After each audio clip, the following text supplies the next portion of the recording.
Maka oleh kamu ulama, kamu pesan dan kamu harap kepada masyarakat kaum muslimin Islam dan Agam, apabila ada pihak-pihak yang hendak memisahkan akan masyarakat kaum muslimin Aceh dengan ulama, yang berbuat racun bagi rawannya.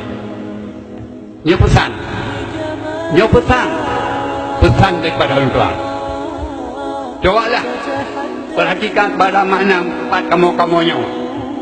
Apakah jika kamu hendak mendidik pada rawan, sangat kamu mendidik pada rawan. Tapi mencoba ada pihak-pihak di Aceh yang ingin untuk memisahkan rawan dengan kamu ulama-ulama.